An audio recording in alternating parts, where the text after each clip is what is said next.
Um, I've already okay, that's started. fine. Don't sweat it, but we'll just cut out the that's That's fine. yeah. And I sent them all the PowerPoint slides beforehand, and they had a translator. So it took about an hour and a half to do the whole thing, but they were going to translate the PowerPoint slides into German and put them in the right place. And I thought that's actually very clever. But I mean, mine are in English, so if you want to do that, I can send you what I sent them, which is pretty much what we teach on it. So if there's any that you can use, go for it. Oh, that's actually quite a good idea because I was thinking, as for now, the past years since I've been doing this podcast, I just very primitively uploaded the talks. I've seen other people do it in that fashion, and it was okay for them because in the end, it's of course about the dynamics and the contents and the guests. But I am planning to use a bit more of editing, so that perhaps could be a first launch into my new project, becoming a We're all having to learn things. exactly. I was just talking to a good friend on the weekend, and he said, "You do realize the software now. If you give me a Word document, I can give it back to you as an audio file for an ebook, an audio book." So I sent him something, and he sent me back the first 3 minutes, and I listened to it, and I thought, actually, this is pretty good. It's amazing, right? That AI stuff. Have you seen the speeches of Yeah. Adolf Hitler in English, where they made Oh, no, I wouldn't waste time on those. it is eerie, I can tell you from second hand. Well, Dr. I'm sure. Stevens, would you have me? Would you prefer I call you Dr. Stevens or Selwyn? What is My mother called me Selwyn, that'll do fine. beautiful name? Well, we're of course going to talk about the history and contemporary influences of Freemasonry and how it relates, for example, to Christianity and to morals and to theology in general. So let me just introduce. I have read your book, Unmasking Freemasonry and Removing the Hoodwink. Thought it was a very interesting read. Of course, I have my primitive conceptions of Freemasonry. I know just a little bit about the history, and I also know there's a lot of controversy surrounding this subject. Sure. Of course, Freemasons would say that a lot of the suspicions and antipathies um, uh, hurled at them and their institution are rather on the conspiracy theory side or miss the mark or paint a too negative picture of what they are in fact doing. How would you respond to that, just in briefly, before we delve into my questions? Sure. Interesting. It's probably where some people fall back to when they don't like the facts coming to them. If I put it this way, 85% of Freemasons in New Zealand have resigned. Wow. And it's been since we put out my book about, well, it's not quite 30 years ago, but it's getting close. And so I know my book is in the Grand Lodge's library because they ordered a copy. Wow. So I've had plenty of talks with plenty of their leaders, both here in Australia, Canada, and so on, and in America. I've spoken twice at the Ministry to Masons conference in Indianapolis in the US, and none of the Masons there came back and said I had anything wrong. In fact, one occasion, the man who called himself the Grand Bible Bearer for the state of Washington, which is Seattle area, he was in the meeting. He sort of transcribed what I was saying, and he put a post up on a website with the text of what I'd said. And I don't know if it's damned by faint praise, but he said that I was the most persuasive anti-Mason he'd ever met. Wow. Um, That's a and I compliment just said, you're going well, to get at the every end of day. the day, it comes back to, are you going to believe the Bible, or are you going to get your own self-righteousness and hope that that will get you through? Right. So, yeah. Do you think there's a chance that because of this development, a lot of people leaving Freemasonry, that Freemasonry will be forced to kind of reform back into the, for example, the biblical or any other moral fold, or is that naive? Um, Naive would be a good word for it. They won't change.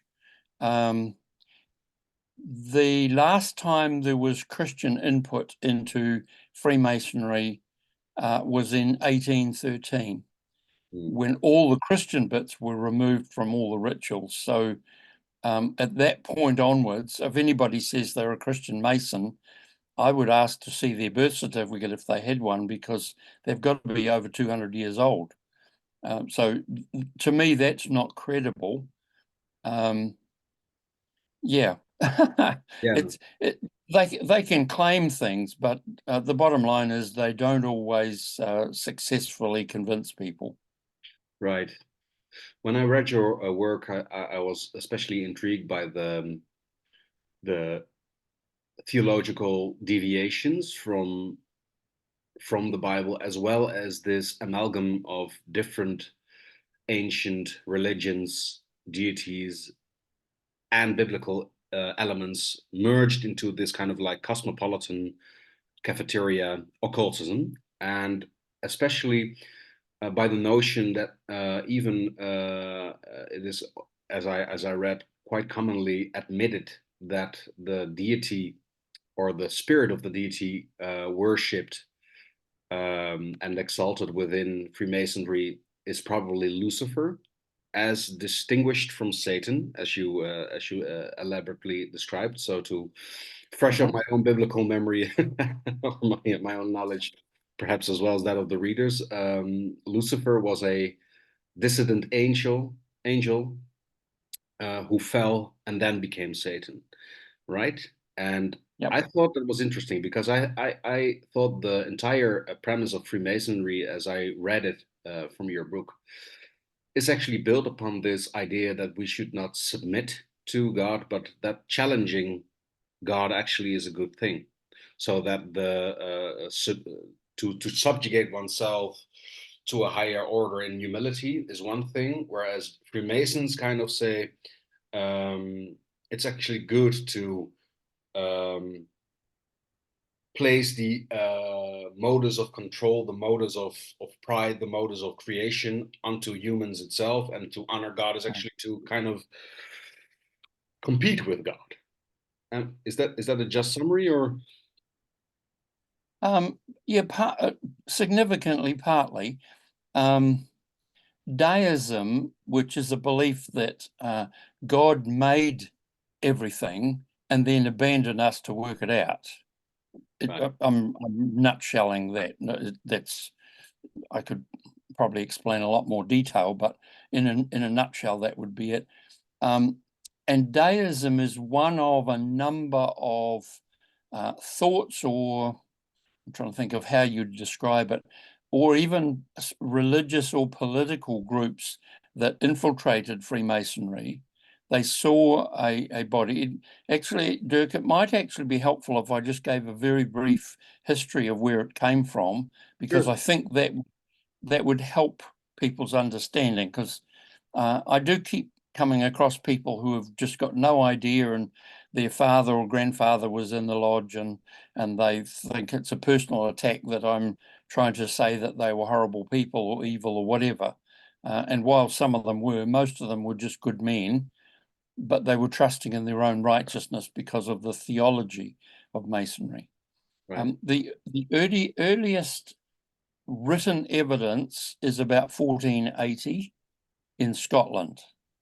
And no doubt that would have sunk further south into England as well, which were different kingdoms at the time.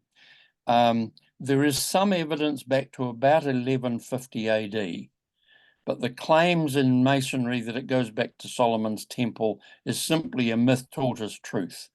So if people understand that it began as a sort of I suppose you could almost call them um, a building construction trade union affiliation, because primarily they were involved in putting up religious buildings. So every village in Britain, for example, would have had its village church. The cities would have had a cathedral. And one of the things that happened is, because we're talking about a time when people were illiterate, they could read a building plan, or these guys could, but they couldn't read writing in the way that most of us understand today. And so in order to get, if they moved from one building site to another, maybe their job was in the foundations. Well, once the foundations are up, they're then free to move on to another building site in a different town or city. But in order to get paid at the right rate because of their competence, they developed these passwords and little secret handshakes to say, I'm at this pay scale because this is my skill level. And to be quite honest, there's nothing wrong with that. It makes perfect sense in view of the times that we're talking about. Sometimes they wandered a bit further. They were wandering across mainland Europe. Some of them got into the Middle East, into mosques and so on. Some went further over to Buddhist and Hindu areas. And I think it's partly because of those traveling, because they talk about being free Masons. They're free to travel from one building site to another. So they weren't slaves, in other words. Right. And I think if people understand that history, it really does help a lot of things sort of fall into place. They came back with these different ideas out of Hinduism and Buddhism and Islam and so on. And some of them morphed, particularly in mainland Europe, and then increasingly into what we now call Britain. They morphed into a range of things. I mentioned deism, for example. There's probably half a dozen to a dozen similar sort of religious groups, like the Rosicrucians and so on. And they all had variations of what I would call an occultic theme. It finally reached a point where in 1717 in London, in England, 4 lodges got together and said, why don't we merge and have some sort of consistent ritual to what we do? Because a lodge simply was where they stayed when they were working on a construction site, and they would do apprentice training in there, especially if the weather was bad. And they'd live in there, they'd sleep in there and so on. So the first building that went up was their lodge, which is where they lodged. I mean, if you've been to America, you'll know there's a chain called Travelodge, and basically motel network. Right. So, again, the term, there's nothing particularly sinister about it. It was just how they worked. Over a period of time, particularly during the 1700s, the how do I explain it? All of these different groups began to see this organization they could have some influence in. And you've also got to remember, these were times when there were all sorts of plots to overthrow the king or whatever. And so a lot of these were quite subversive or even underground groups. It's interesting that oh, no, I won't be diverted by that because that doesn't help. What happened was, over a period of time, they began to realize that every village has its church, every city had its cathedral. There wasn't much to build anymore, but they enjoyed the camaraderie of being together. I mean, you've only got to talk to guys who have served in the military, and they come out and they actually miss the male company because everybody knows everybody else and we're all taught the same thing. So over a period of time, they began to invite the aristocracy, the landed gentry.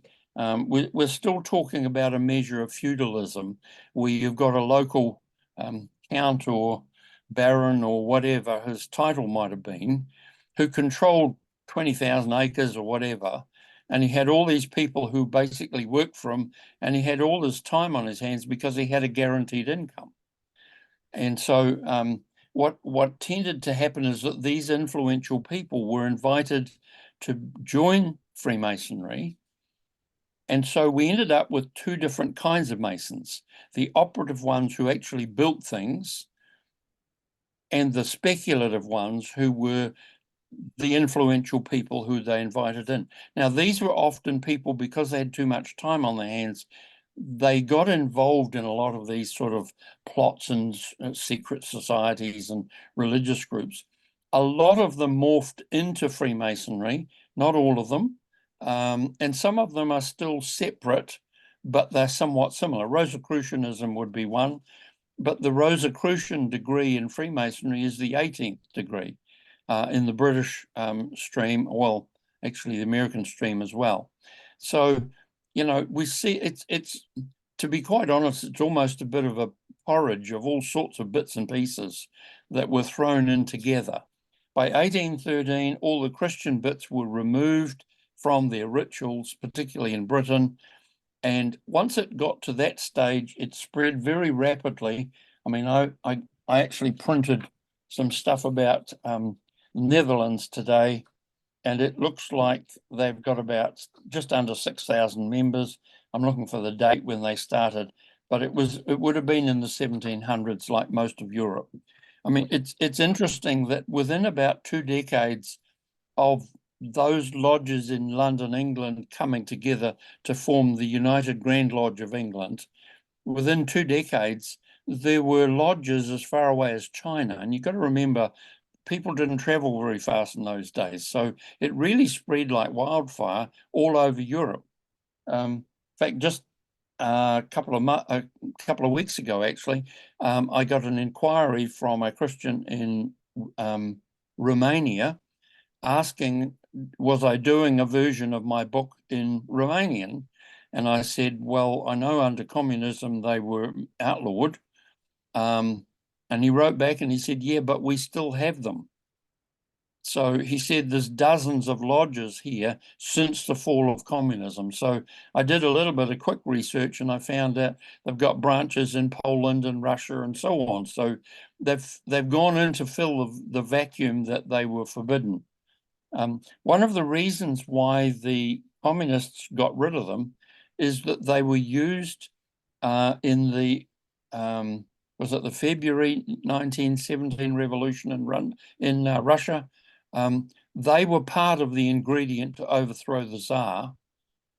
Right. And when the Bolsheviks took over in October of that year, they made them illegal because they realized that this group could actually turf us out as well. So Right. there's examples in history of that. Another one was the King of Prussia at the time, was sort of the early version of Germany. He actually originally didn't like Freemasons, and then he worked out that he could be using that because France was a problem to him. So he got himself installed as the Grand Master of the Grand Lodge of Prussia and used the Masonic connections in France to trigger their revolution that overthrew their monarchy. So, this is something that they've been known to do. They certainly did it in 1922 in Portugal. I don't know that it was quite so successful with the Spanish Revolution in the 1930s, but there's been a number of cases where that has come through. That's fascinating because I read in your book, for example, the French Revolution and a number of other revolutions, and I was, of course, very intrigued by the idea, the big question mark, the mystical idea. What of all these revolutions? Which ones have been either fully or partially influenced by the Masons, and which haven't? And is there a way to tell? Well, they often boast about it. So, I mean, there were Masons on both sides with the English and the War of Independence with the Americans. George Washington, I mean, he was a praying man. You got to remember the time frame. There was still a Christian influence in Freemasonry then. It was another 50 years odd later that it was all removed. But the British generals that were busy fighting him were also Masons. So the Americans' independence war, not to get confused with the Civil War, that one certainly has been well recorded. I mean, Washington has said that America is a grand Masonic experiment. I mean, he's on record saying that. So obviously, quite a few of the signatories to the Declaration of Independence for the US would qualify. The other thing further south than that would be almost all of Latin America. Simón Bolívar, from which we get the nation of Bolivia, he installed Masonic governments everywhere. Now, I'm sure that places like Cuba and Venezuela, they're not doing so well. But it's interesting that virtually every country, I've got a book that I was given some years ago, and it's got the contact details and all of the membership and so on of every lodge, basically in every country that was currently being, they were functioning in. So I thought that was quite interesting, just to say, okay, this lot don't talk to that lot, but because there's more than one grouping of them. Now, I noticed the Netherlands calls themselves the Grand Orient, but the French, Italian, Spanish, and Portuguese, and all of the Latin American lodges, they're called Grand Orient because they're not the same as the British or American structure. And the difference is this: the British and Americans believe that you should have some faith in a higher being, God of your choosing, basically. Whereas the Grand Orient in France, Spain, Portugal, and Latin America and Italy, they're actually atheists, and they even allow women in. So and quite a few of Europe's wars, I think, are actually fights between the Grand Lodges and the Grand Orient Lodges.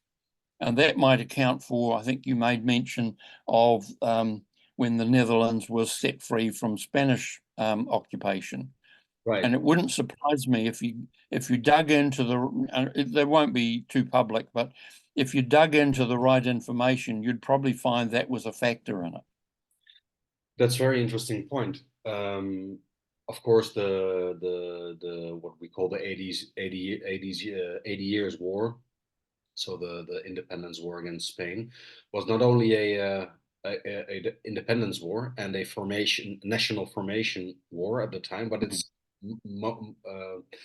most over a Reformation war, a war of Calvinist and Lutheran That's right.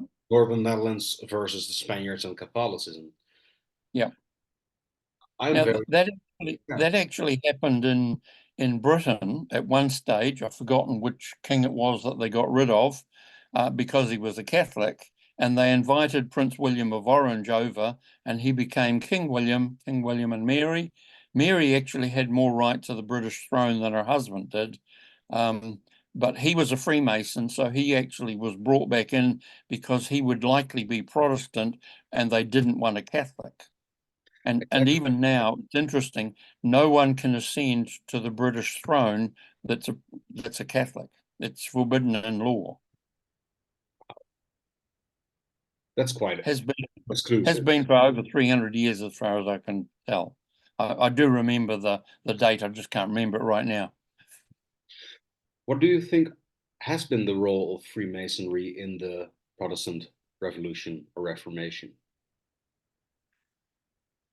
I'd like to think that it's benign, but I suspect it hasn't been. I was sort of thinking about that. I think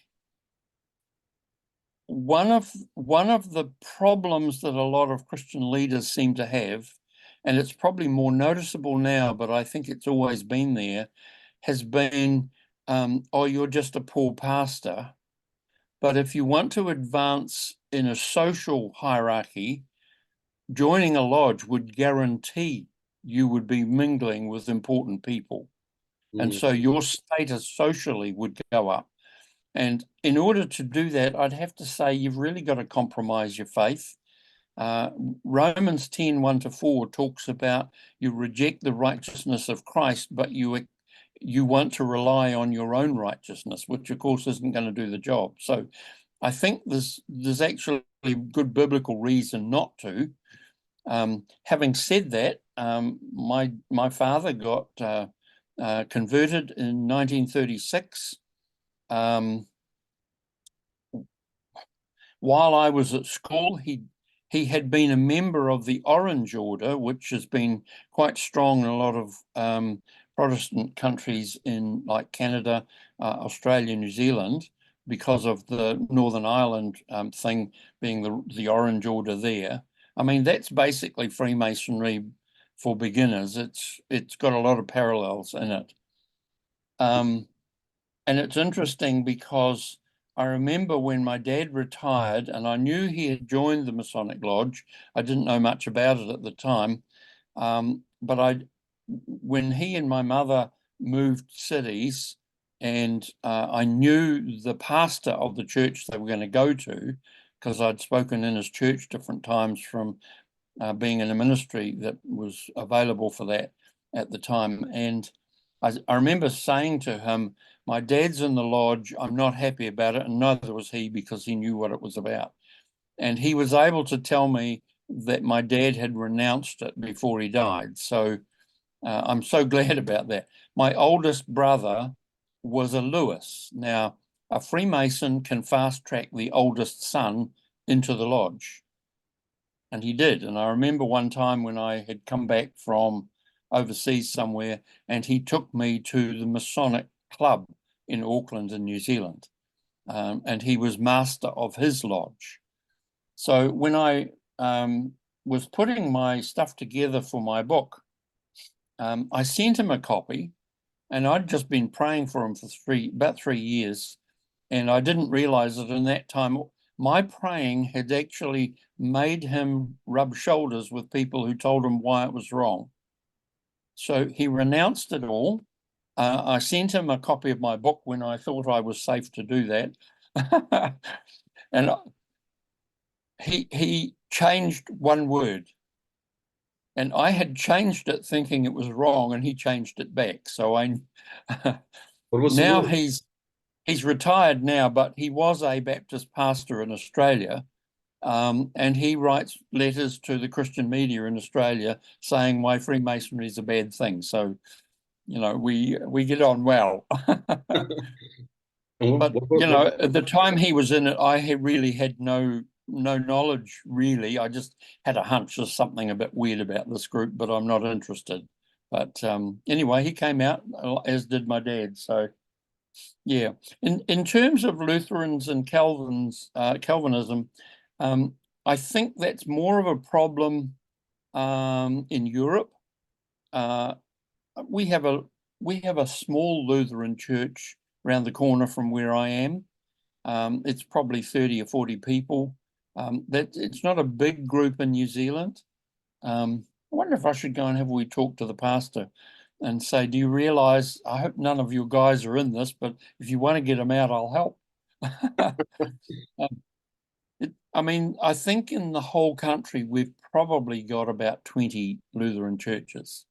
So Calvinism, you're more likely to find that amongst Presbyterian churches, which is more of a Scottish thing. So because Scotland was the birthplace of Masonry, really, at least as far as we can tell. So, Why do you think yeah. that is? Why Scotland? Is it just a coincidence? Is it just that at that time?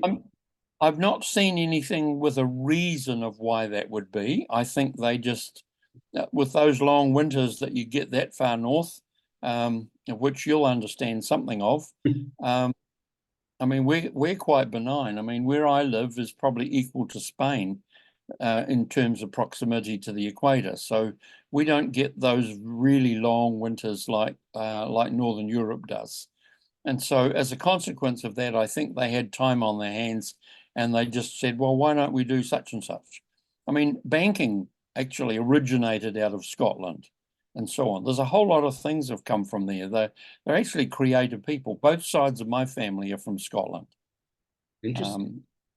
As at about 20 years ago, over 50% of New Zealand's population had a Scottish ancestry.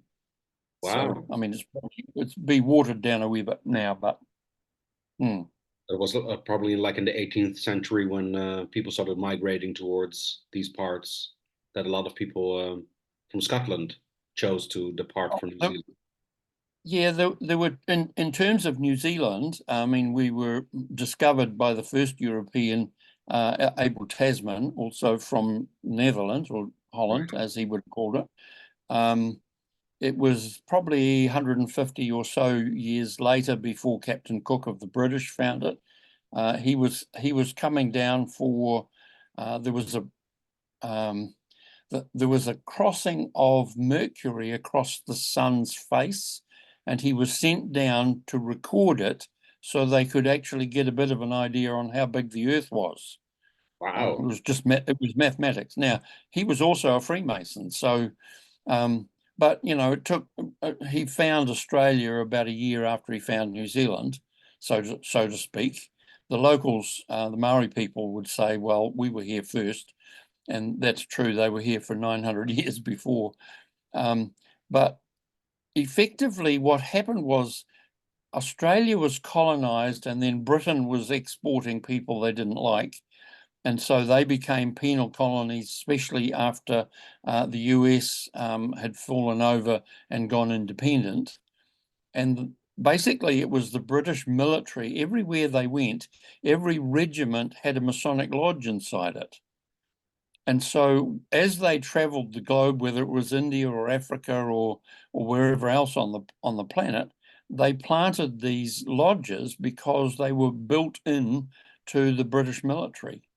And I think that's probably why. In fact, somebody just sent me a map the other day. There's only 22 nations on the planet that have not been invaded by the British military at some point in the last 300-400 years. And I found that rather staggering because that's Mongolia, Ethiopia. There's very, very little that they haven't in some form had an influence in. And hence, with Masonry inside it, it's no wonder it spread. So if we draw a line to the present, because there is this Right. clear tension to internationalize, to globalize, to Yep. infiltrate,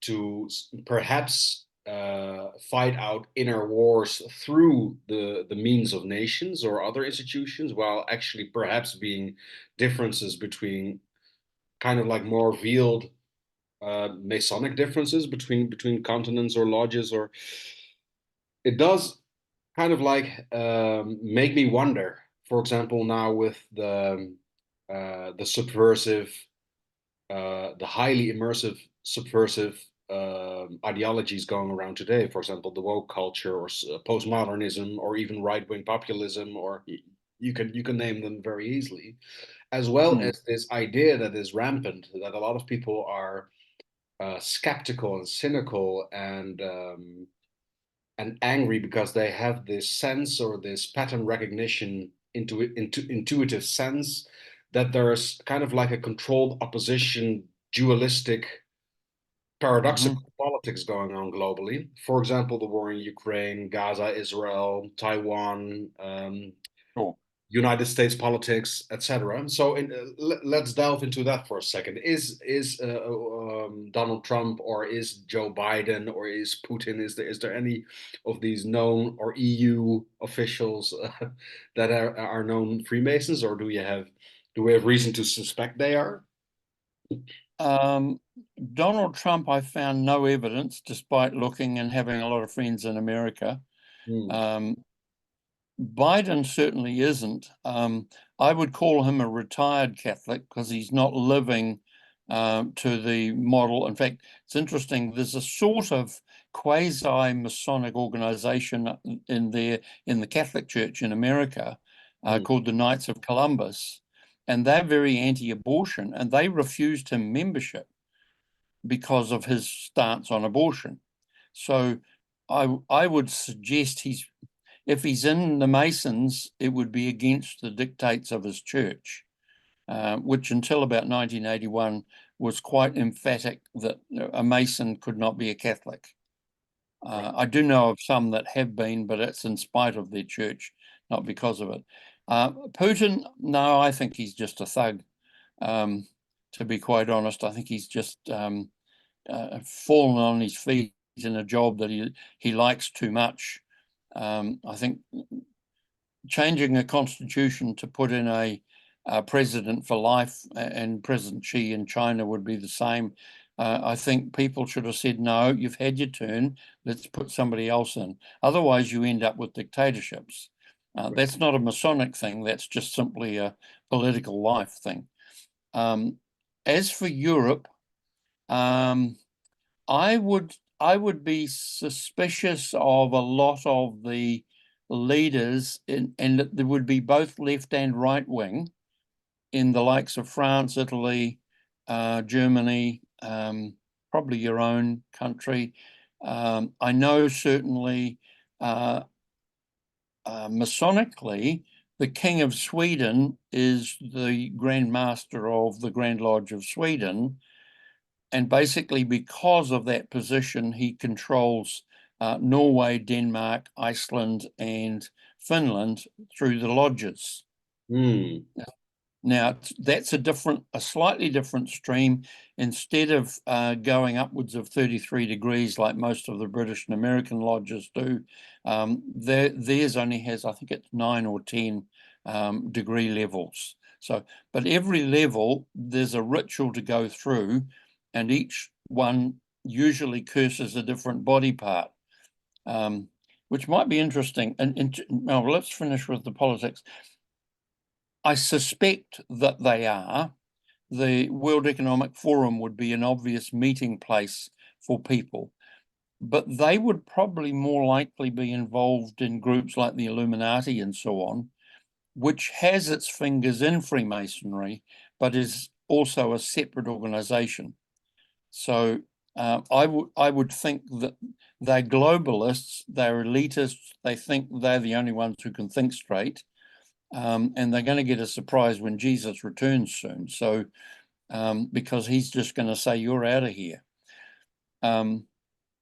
Religiously, I think, I understand there is at least a couple of cardinals in Rome who are absolutely convinced that the Catholic Church should do a deal with Masonry. There's been some reports in the last month on that. Lutherans and the sort of the Swiss Calvinists and the Presbyterians and so on, I think you would find there's quite a lot of those. In our country, as I say, we've seen so many of them come back. I remember a friend of mine was telling me that in a smaller country town, there was a Salvation Army officer who traveled to another town to be a member of the lodge there, Masonic Lodge. And I was going to be talking to the secretary of the Salvation Army for the whole territory. So I rang them up and I just said, I've just got a question. What would you do in a situation like that? And they said, well, if you would tell us which town he's in at the moment, he would have a chat with the territorial commander and he would be asked which one he was resigning from. So they were fairly, I mean, that goes back to General Booth, the founder of the Salvation Army. He had no time for Masonry. He just said, this is a corrupt organization. You can't mention the name of Jesus in the lodge. So what would you want to be there for? Right. So, So if we zoom out a little bit, so if we leave the speculations about the political theater in, for example, Europe aside for a second, but if we look at it slightly abstractly, the greater tendency that I see is globalism and subversion. yeah, This combination of globalism through subversion and vice yep, versa. And yep, for example, that's why I mentioned Protestantism. I can see both the sense and nonsense in both. For example, the Catholic and Protestant ways to go as regarded in their context, in their 16th, 17th century context. Of cool. course, to be able to read the Bible yourself in your own language, to have that direct connection for us modern people, of course, seems obvious. On the other hand, a lot of the spirituality and ritual, and also perhaps humility, which was also residing within the Orthodox and Catholic modi operandi, has Yeah. been lost, and it has become something. I live in the most Calvinist country on earth, followed closely perhaps by Scotland and the USA, Yeah. and it's a rather extremist form of Christianity and belief system, um, which I've always interpreted as a possibly a subversive Mm. movement itself. Because if we regard it closely, actually, in essence, Protestantism was in fact a subversion of the current Christian doctrine. And it was exactly in that time period when we also see Cromwell, when we soon after will see a lot of revolutions, French, American, Cromwellian revolutions, and then a whole a series of proto-Marxist and Marxist and fascist and socialist revolutions. And I think that that is interesting to say the least. That these first religious revolutions are at the forefront of a soon to escalate exponential birth Mm. of a whole wave of subversive revolutions. So I'm curious about your thoughts on that, and especially, of course, the greatest subversion of all, which is communism in all its forms. Whereas I Mm. also heard you mention that in a lot of communist countries, for political reasons, as you mentioned, the Bolsheviks, it also has been banned. So they also were for. But I do get the strong impression that especially those communist revolutions um, are strongly masonry related. Am I right or am I wrong? I, you could be right. Sometimes it's hard to get definitive information. We can guess simply because we see the symptoms. Um, I think what really triggered there's probably two things that really triggered a big social change as well as a religious one. One was the printing press, obviously, Gutenberg and so on. And and related to that is the Bible coming in the language of the people, Right. and people learning to read and starting to realize the just shall live by faith. So what Luther did, for example, and the others, John Knox in Scotland and the various folks in Zwingli and so on, there's a whole bunch of them that were given credit in different nationalities, different Switzerland and so on. What we may not be aware of is that from the earliest dates, like 200-300 AD, there were always a remnant who kept to scripture. Sometimes they're called Anabaptists and sometimes they're called Messianic. We just hosted here last year an American professor who has found copies of the Gospels and most of the New Testament letters written in Hebrew that were later translated into the Greek from which we get our New Testament. And I asked him, I thought, well, maybe he's got half a dozen copies. He sort of felt led by the Holy Spirit to go and look in certain places, mainly in Europe, in Vatican Library and various universities and cathedrals and so on. And he began to find things, and he just learned to allow the Holy Spirit to lead him, and found things in the back of other documents that wasn't the label that was on the front. I mean, he's not a fraudster. There's no reason for him to be that. And he was explaining what they were finding, and he said that they had 87 different manuscripts, which he's both authenticating, which he's entitled to do because that's his specialty. Now he's assembling a team to basically put out a Hebrew New Testament that predates the Greek before it sort of became a bit anti-Semitic in places. Right. So I sort of, this group, there were some in Switzerland, in the northern mountains of Italy, in France. He found several copies of what they call the New Testament in, no, the Gospels in Barcelona. And they authenticate a lot of other documents that the experts in these have been saying, what do we do with these? But now they're actually authenticating each other by cross-referencing. So they're going through and trying to put it out. I know they've done the book of James already.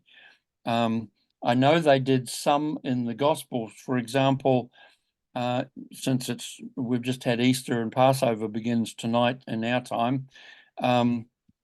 You know, when the scripture records that the temple veil was torn from the top, when Jesus died, when he passed away, at that stage, he said the Hebrew version of that, it wasn't just the curtain that tore, because we're talking about a big curtain that's really, really thick. You'd need a chainsaw to cut it. It's not Right. one that you and I could rip. But he was making a very interesting point that it's the lintel that goes across the top of the doorway that actually is the strength post from that holds the side posts.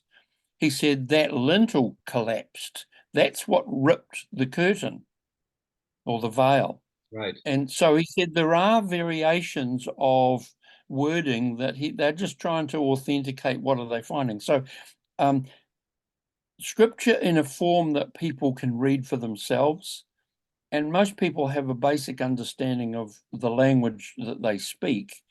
So if they read something, they get a bit of a concept on what this means. Right. One of the problems was that when the Catholic Church was in charge, the Bible was chained to the pulpit in the local church, and you couldn't take it away to study it. So Gutenberg's press and the Bible being translated by Wycliffe and all these others who paid with their own lives to get it out there, I think that probably was one of the biggest leaps in just the spiritual nature of particularly Europe. The other thing would be, and it probably doesn't need so much explaining, is really what they call the Enlightenment, when science began to prove the Catholic Church was wrong, that the earth was the center of the universe and the sun went round us. Right. And it's funny, it took the Catholic Church 400 years to admit that Galileo was right. Now, what I found fascinating, and this professor that was here, he's written a really thorough book about the Messianic Church, because that was of interest to him. And what I found really fascinating was Christopher Columbus was Messianic. So were the people who funded his crew. Most of his crew were Messianic, and the Spanish Inquisition basically drove them out of the country. And in the space of one generation, Spain's population dropped by 3/4 because of the Spanish Inquisition, because so many people were either Jewish who had become Messianic, if you like, or a serious move of the Holy Spirit amongst the rest of the population that the Catholic Church couldn't control. So they found the so-called New World, the Americas. And of course, that's changed all our lives, mostly for the better. Right. Yeah. Not always. I mean, there are things like Hollywood. Every good Yeah, side. so I sort of look at the printing press and the Bible in our own language and the Enlightenment when science began to question everything. Right. And God doesn't mind honest questions. He still doesn't. You can ask him anything you like, and you may not like the answer, but he will answer. He's got that ability to get through to us. So I think those two events probably shook the whole of Europe so fundamentally. Now it's probably gone too far, and people are trying to hold on to what's meaningful. People, I mean, the lockdowns with COVID and all that have really upped the number or proportion of mental illness, depression, and so on, because people aren't used to being left alone, Right. or isolated. I mean, that's a guarantee you're going to have mental problems, unless they've got a faith in Jesus, in which case there's been quite a huge turning to God in all of this, almost in spite of churches, not because of it. I mean, it's now some 600 universities in America that are having major events happening. You know, I'm aware there's at least 40,000 Muslims a day are converting to Christ. They're having dreams about him in their sleep. In fact, I heard of one Christian group in a Muslim country that had put up a little shop and called it the Dream Interpretation Center. And they all the locals came in with the same dream about a man with a beard and a white robe called Isa. What am I to understand about him? He told me I needed to get my life right with him. And so they're beginning to understand that even the Quran points to him. Muhammad is probably actually Allah himself, if you read the Quran translated properly. So Islam is actually losing. I hear the last figure I heard, 7 million Iranians have now converted to Christ. I've heard that, I yeah. mean, that's 10% of their population. I've heard in Indonesia, it's over 30%. Really? In India, it's over 20%. God is at work in spite of everything, and he's not going to be thwarted by what politicians do or health officials or anyone else. He is reaching people. And could it also be because of exactly this high degree of fragmentation and subversion and materialism that has gotten to extreme levels, of course, in the Yeah, past decade? it's That's unfulfilling. exactly. It is unfulfilling. Um, I, I think we're going to be surprised when we start gazing around heaven and see people that we thought would never have made it. And hopefully we get a lobotomy and we don't miss the people who should have made it but didn't. Because I don't know how God works that. That's not my problem. But, you know, I sort of look at the way the world is and I'm thinking, I think we're in for a lot of surprises. Now, for example, I met one of four brothers from Pakistan. They had approached their government and asked for a license for a Christian television station. They were told they weren't allowed one. And they knew their stuff enough. They had enough Holy Spirit leading to know what to do. And they said, show us where it's forbidden in the Constitution. So they now broadcast 24/7 to 75 countries across the Middle East and so on. Wow. Only God knows how many secret believers there are in Saudi Arabia and all these other places. I know those are tools that God is using. That would be a major shift if the Middle East would suddenly reach a certain demographic tipping point. Yep. Well, the three provinces on the sunrise side of Indonesia are majority Christian. The three states on the sunrise side of India are majority Christian. One is just on 90%. So God is doing things. It's just different than we're used to. Now, you mentioned Ukraine a little while ago. Right, I understand Ukraine had more evangelical and Pentecostal Christians than the rest of mainland Europe put together right. before the war. Now, if you remember in Acts 8, the believers were all sitting around enjoying fellowship together until God sent some persecution and it made them spread out. And I think that may be part of what has happened with Ukraine. It's not the total answer. It's not a thus saith the Lord. It's just, I have a hunch God has spread them around in order that they can bring the gospel to places that might never have heard it. All around Europe, I know we've got a few hundred of them here, for example. Yeah, So I sort of look at situations like that and say, so God allowed something to happen, but he has a purpose. Doesn't Right. mean he caused Putin to go and invade them. That's not what I'm saying. There's a lot to be said But about. one day, Vladimir Putin will stand before the throne and give an account, as we all will. Yes. So, yeah.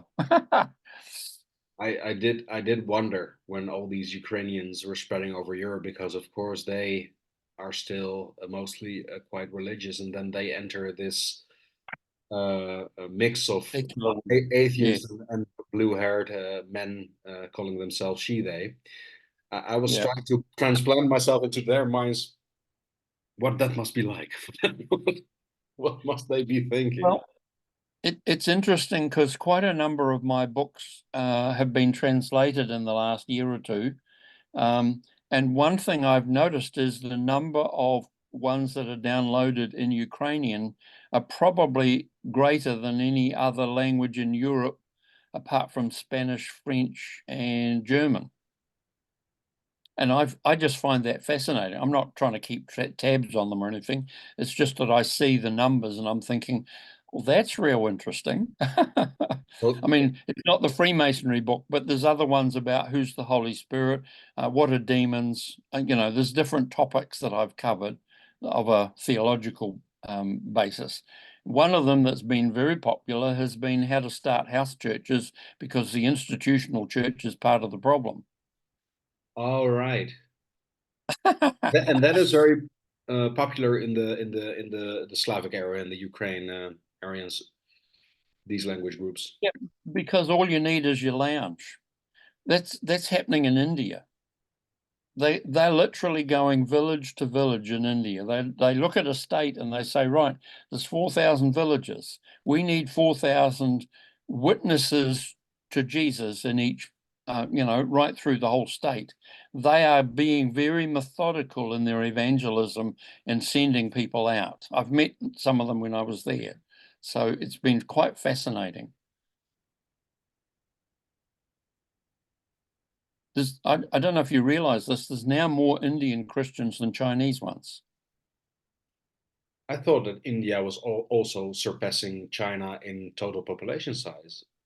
It has in the last year, yes. Yeah, Mainly because I think China has restricted their own birth rate, whereas India have no such discretion. right. No, that's Hmm. fascinating. I think it's in a way it's a very healthy development, because of course we have had this American hegemony over the world at large, but especially the West and its relations to the rest of the world. And of course, in these endless regime change wars in the Middle East, as well as this proxy war in Ukraine, which I blame this NATO policy for as much as I do Putin as a person for invading. There's this very sinister, yeah, monopolist politics that has dominated us since the Second World War, or even before. And I think it's a very healthy development that we in the West are taught some humility, that empires rise and fall, and it's the time for the other side of the world. These are people Well, who should not yeah, underestimate the Indians and the Chinese. I know that you're right. The First World War saw the demise of four empires: Right, Russia, Germany, the Ottomans, and Austro-Hungarian. It took another world war to get rid of the British Empire. right, But the American empire is unraveling right now. right, And what I'd like to see, particularly this year, would be an overthrow of the regime in Washington, D.C., right. because they sold weapons to Germany and the Ottomans, as well as the British and French in World War One. So Yeah, they've always played both sides, and they're the only ones who make money out of a war. yeah, it's very interesting. I had this little, of course, sometimes we do things we shouldn't. I got into a heated debate on a social platform with some young French Muslim guy. There was this picture. I couldn't control myself. I'm a little naughty sometimes. So there was this one guy that makes like memes of like ancient archaeological sites before and after. You see like Mesopotamia, like either in museums or 3D animations of like beautiful Babylonian temples, and then the ruins and all these places like Egypt, Babylon, Yeah. Turkey. And and I couldn't control myself, so I had put there, before and after Islam, the greatest downgrader of beautiful cultures ever to have roamed the earth, which is of course a little Well, provocative. And I got into a I, discussion with a guy, and of course yeah. I was a little anti-Islam in my stance, because I do think there is a textual, contextual, in terms of content and message. There's a great difference between certain scriptures, for example, Torah, New Testament, and Quran, and they all have probably all have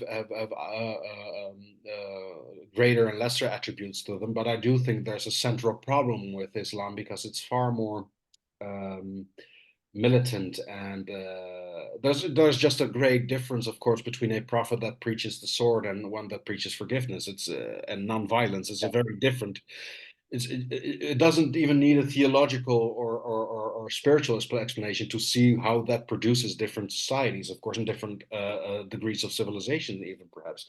So I got in Yeah. this heated argument with a young Moroccan French guy, Youssef, and in due course, we did notice that we had more in common with each other than we initially thought, and that even though we might have these differences, that in the end we are both recipients of a lot of tyranny, mostly Yeah. stemming, for example, from Washington D.C., directly or indirectly.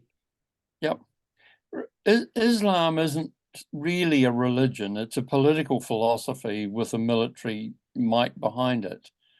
I mean, yeah, I've sort of dug into their Mahdi that they're wanting to start a war in order to try and force them to come back is actually total parallel with the Antichrist in the Bible. So we we know they're on the wrong side, and that's why so many. I actually think social media is one of the tools God's using to reach a lot of Muslims. Right. And it's interesting. We had a guest from overseas for one of our summer conferences that we do every January, and he made a very interesting point. In Islam, if your father is a Muslim, regardless of what you think you are, you're a Muslim. That's their philosophy, that's their structure. But along came Barack Obama, who said, my father was a Muslim, but I'm a Christian. He's not a particularly good one, but he claimed that. And as a consequence, from then on, it's like something broke in Islam. And a lot of them thought, well, I can be other than a Muslim. Just because my father was one doesn't make me one. And it's actually started a process of thinking. Now, not all of them are there yet. But I think we're living in the time when Islam is actually fighting for its life. I don't think Good they then. themselves realize that yet. And I think you may well find that Islam fails before Hinduism or Buddhism in terms of just a mass migration. I mean, we know the untouchables, the Dalit in the Hinduism, Right. um, hundreds of millions of them have come out. A few became Buddhists. Vast majority have actually been become Christians, and that's what's changing. But the people of influence, the Brahmins, the top class in their structure, the Brahmins are now getting converted by the thousand, and they're the people who own the banks and insurance companies and so on, and probably the government. So the Fascinating. fact that that is happening at the same time, I find that's why India is some of my friends are Indian evangelists, and boy, do they cut to the point real quick. There's no mucking around with them. Wow. So anyway, Yeah. similar things are happening. I mean, in Pakistan, I mean, it's supposed to be a pretty hot Islamic country. Right. We had one guest here who's been there many times. Well, actually, we've had several who have been there many times. And there was a prayer meeting that they did healing in Lahore, which is hardcore Islam. There was 1 million people turned up for a prayer meeting for healing. and on the stage is the imam from the second largest mosque in the world with 200,000 followers, and he preaches Jesus. So God's doing stuff. It's just that the media don't talk about it because it doesn't suit the agenda. But because we meet with people who are being places, sometimes I get to travel them too, we get to find out this stuff, and we just say, I wish there was a way of getting this out to people to encourage God's people. We're not losing, you know. It's just we're not winning the way you think we're winning. And to bring us back to Masonry, isn't that odd that actually for example, media or whatever institutions that like distribute information, Yeah, that they seem to be sympathetic to any ideology, culture, or religious system, but yeah, the traditionally Christian one. Is yeah. that because we were talking about subversion earlier? We digressed a little on the matter of whether these revolutions, Protestant Reformation, all the other revolutions, whether they had been organic technological or cultural shifts, or whether they had been architected subversions. Of course, the more we Right. get into modernity, the more suspicious these subversive movements become. But of course, No, now we're in a no, very pure state of yeah, mixture of globalism, of subversion, which is quite immersive. And we both, yeah. you and I, would agree that there's something there, right? I, I, I don't think anything happens by chance. I think those sort of things are organized. There's just no way that they just happen because people get upset. I mean, the French Revolution, there were issues to do with food for people, Right. but it was also initiated by the King of Prussia, Frederick the Great, I think was his name. So, you know, I mean, there'll be somebody who has something to gain by pushing this. I mean, that's why we see the World Economic Forum as probably the biggest meeting place of the people who fundamentally actually hate the rest of us. They call us useless eaters. Right. Well, we're not the ones doing most of the polluting by flying in private jets to somewhere like that. You know, most of the people I know, they're doing their best to look after themselves in their own place. They're usually good stewards of the environment and so on. I mean, I know a lot of farmers around New Zealand, and they look after their land. They want it to produce. We're a nation of about 5 million people, but we feed, well, depends on who you believe, between 40 and 100 million people, because we've got a very benign climate. And we can do that. Australia, I think they're what are they, 25 million? They've got a much larger land area, but a lot of it is desert or whatever, and you can't do much with that. I mean, Right. they have stations or farms that are as big as some European countries, Yeah. you know, individually owned, but they also only admit to feeding about 50 million people. So this end of the world is doing our bit to feed everyone.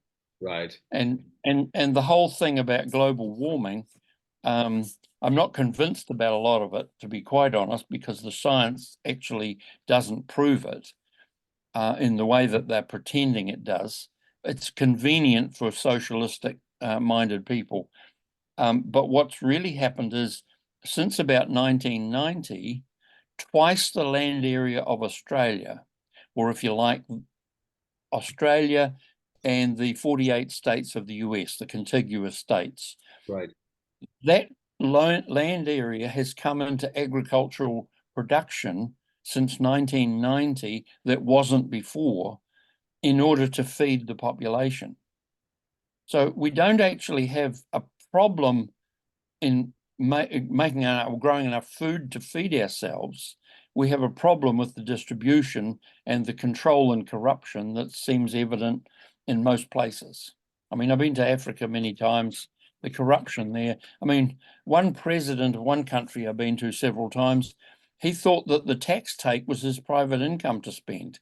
So he blew half the country's income. On, So, you know, if you on could gold solve on those golden sort of issues, on a golden Ferrari, Kalashnikovs, and prostitutes by matter of speech. Well, and then he sold out to the Chinese, who Yeah. loaned him some money for something, and they took the international airport for their whole country as collateral. And when he failed to repay the loan, they just said, right, we're having all the landing fees and everything. Yeah, So good we've got the good old a juju trick. Yeah. yeah. My last trip in Africa, I flew through 7 different airports, and I would say 3/4 of the people in every airport were Chinese. Oh my God. So that really, they're the new colonial power, Exactly. and And they're not as benign as the British and the Dutch were. I don't believe the Dutch were that benign, but I do believe the British were in most cases. Now, that is what's so ridiculous about this of course this woke discourse. We could analyze and joke about it endlessly, but especially this Sure. failure to see the present, because there is a great colonial power, and that it's not necessarily the West, it is China, and they are far more ruthless. Also, in environmentalist sense, Russians and Chinese, for example, they Yeah. care nothing about human lives and even less about pollution or nature. And as are there, as of today in Libya, slave markets where black slaves are being sold, for example, or people are being worked to death from Somalia in these Dubai construction sites.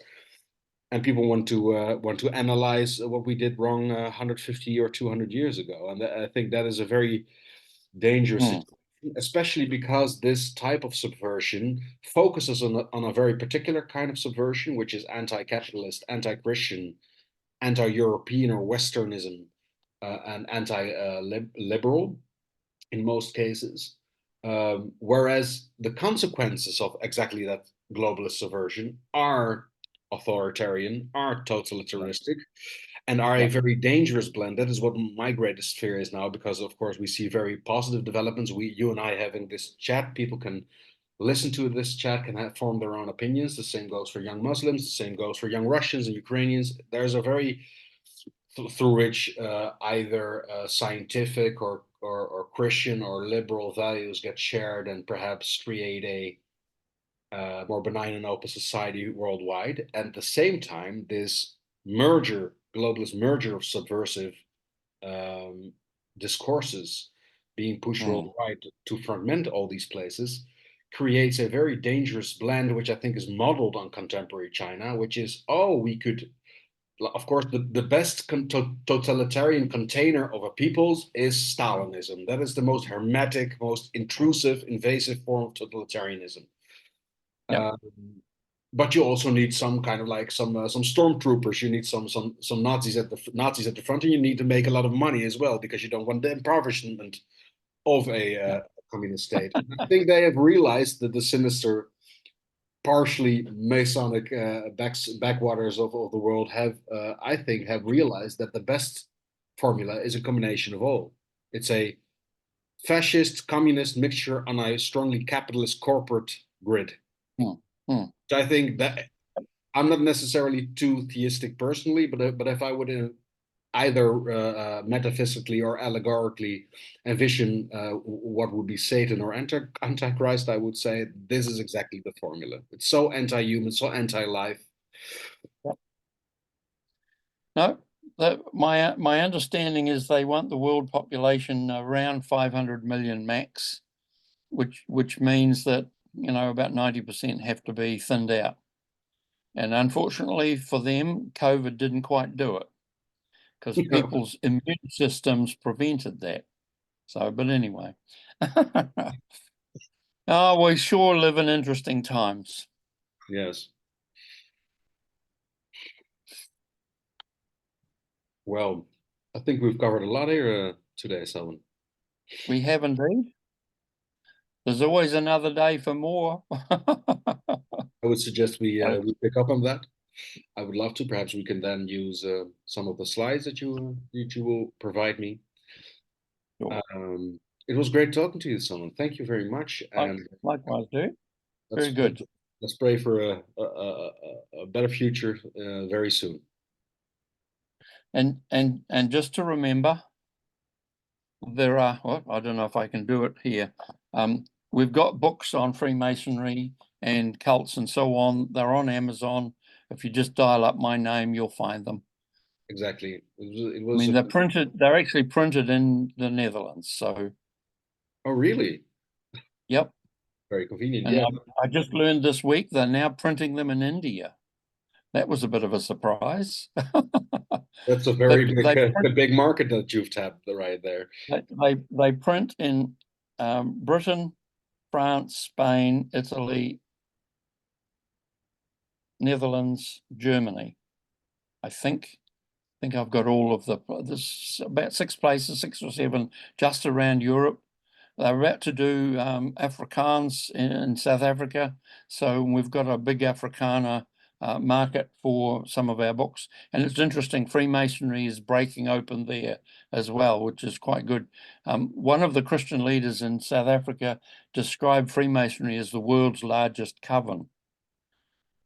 What is And I think a coven is what witches meet in. Oh, right, yeah, a witch's circle. Yeah, and I think spiritually he's right, although I probably wouldn't have used that term, but yeah. Oh, But wow. anyway, Well, I would certainly recommend everyone to read this work and other works because it's a very interesting insight into the histories and mechanisms behind this worldwide influential organization, and especially yep, what is morally diffuse about it. Well, Selwyn, thank you very much. I would my love, real pleasure. yeah, thank you. I would love to get back together somewhere in the future to expand on this a bit more. And I wish you a very good evening. I think it is there. Yes, it is. I can hear it raining outside, so I'm not going out. Good All to right. know. Pleasure, Dirk. Thank you so much. Thank you, Selwyn. Bye bye. Righto. Bye now. Bye.